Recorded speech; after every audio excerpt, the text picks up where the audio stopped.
Hi friends, myself Professor Nilofer Sheikh. I welcome you all to my channel Management Tutorials.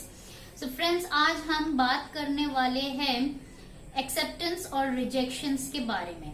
तो जैसे हम देख रहे हैं मॉनसून सीजन के साथ साथ रिजल्ट्स का भी सीजन चालू हो चुका है, one after the other. 12th का रिजल्ट, देन 10th का एंड देन टीवाई का। तो मोस्ट ऑफ द टाइम होता क्या है, कभी कभी स्टूडेंट्स जो एक्सपेक्टेशंस रखते हैं अपने परसेंटेज को लेके, मान लो उनको अगर वो परसेंटेज नहीं मिला, if they fail to achieve their set targets, तो वो अपने आप को एक रिजेक्टेड पीस समझ लेते हैं, जिसकी वजह से फिर उन्हें ऐसा लगता है कि जो मैं चाहता था वैसा हुआ नहीं, जिसकी वजह से अब मैं ये पर्टिकुलर कोर्स ऑप्ट नहीं कर पाऊंगी या कर पाऊंगा।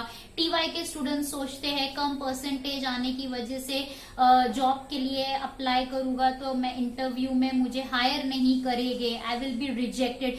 एवरी टाइम वो रिजेक्ट वर्ड जो रहता है वो स्टूडेंट्स को काफी हद तक, to a very great extent, उनको डीमोटिवेट कर देता है। So there is nothing like that. See, rejections are part and parcel of life. कहीं ना कहीं हमारे को लाइफ के कोई ना कोई स्टेजेस पे रिजेक्शंस का सामना करना पड़ता है। And remember one thing, if there's rejections, there's definitely a room for acceptance. But ये तभी पॉसिबल होता है जब हम अपने आप को मोटिवेट करते हैं। Now what is motivation? When we talk about motivation is all about the inner urge that drives a person to bring a particular task into action. अगर हम घर बैठे ही सोचते रहेंगे कि मुझे मेडिकल फील्ड में जाना है, मुझे कंप्यूटर साइंस ऑप्ट करना है, मुझे कॉमर्स फील्ड में सीएस करना है, तो ये नहीं होता है until and unless you try to bring that task into execution. जब तक आप खुद अपने सोचे हुए प्लान को एग्जीक्यूट नहीं करोगे, आप कभी भी लाइफ में मोटिवेट नहीं हो पाओगे। यस, तो मोटिवेशन ये कोई एक रॉकेट साइंस नहीं है। It is a continuous process as well as it is a practice. क्यों हमें ये प्रैक्टिस करते रहना है कंटिन्यूअस बेसिस पे? So that you can come out with end results, कि जो आप चाहते हो लाइफ में बनना, आप वो कर पाओ। अगर मैं आपको बताऊं, if I narrate you my rejection story, मैं आपको स्टोरी नहीं बोल रही हूँ, मैं अपनी रिजेक्शन की स्टोरी बता रही हूँ। That in the 2013 when I started with my teaching career, और जब टीचिंग प्लेटफॉर्म पे मैंने स्टार्ट किया था, there and then itself I got a negative feedback. वो फर्स्ट कोर्स था जहां पे मैंने स्टूडेंट्स को पढ़ाना स्टार्ट किया था, and then I got rejection, कि मुझे बोल दिया गया था सीधा दैट आप तो ये कैसे पढ़ा सकते हैं, she is now newly graduate, इन्हें तो एक्सपीरियंस भी नहीं है टीचिंग का, ये हमें कैसे पढ़ा सकते हैं। तो उस वक्त मुझे बोल दिया गया था कि आप मत पढ़ो।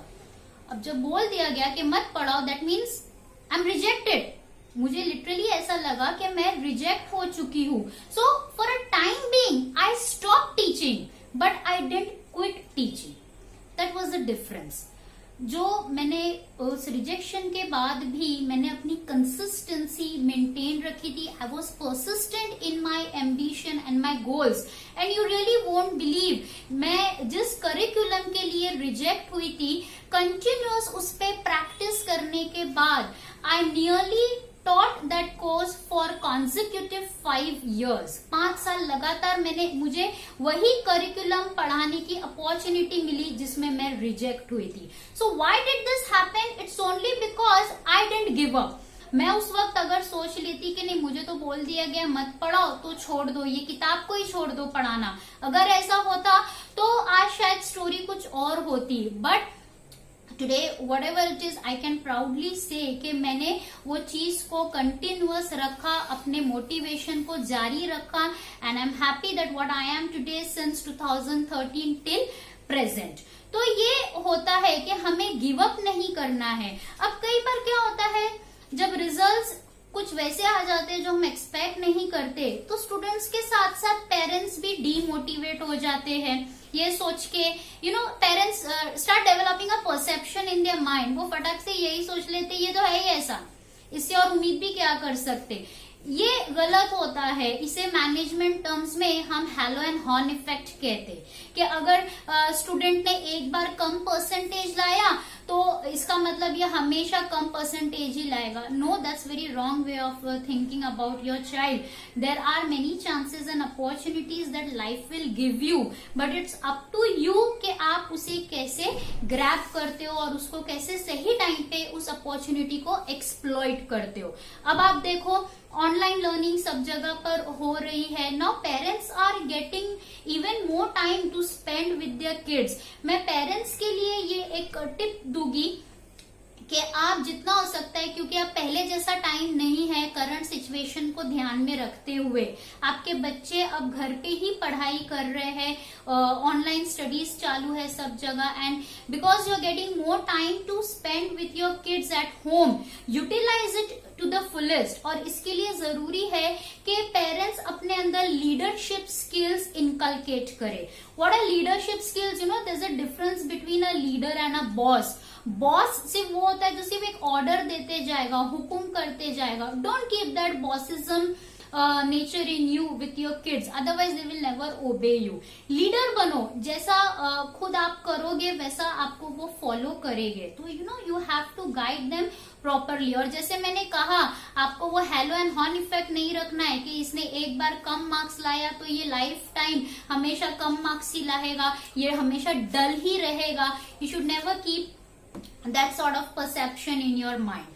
Okay, तो अगर आपका if your child chooses a particular career and as far as it is viable मतलब जहां तक ये possibly applicable होता है, support your child's decision। और मैं बच्चों से भी यही कहूंगी कि देखो, your parents will support you, but ultimately it's you who have to bring a difference. You have to think about it कि आप क्या changes अपने अंदर ला सकते हो। अगर इस बार मार्क्स कम आए तो हम क्या करें, अगर हमने जो सोचा था वो नहीं हुआ, so what thing you can do it's all up to you. और let me tell you, nothing happens overnight. Okay, आपको मोटिवेट होना है कुछ करने के लिए, तो उसके साथ साथ you also need to hold patience within yourself. Okay, तो ये बातें थी जो मैं आपको बता रही थी कि रिजेक्शंस होते, बट जैसे मैंने कहा, अगर रिजेक्शंस है तो समवेयर और the other in some stage of your life you will get good acceptance also. Okay, so never give up, stay home and stay safe. ये था मेरा ये वीडियो जो मैं आपको बताना चाहती थी रिजेक्शंस के बारे में, मोटिवेशन के बारे में। मेरा नेक्स्ट वीडियो जो है वो करियर गाइडेंस के ऊपर रहेगा, so you will have to wait little for that. Till then keep watching, hit the like button. और अभी तक जिन्होंने मेरे चैनल को सब्सक्राइब नहीं किया है, so please do subscribe it. Thank you for watching the video.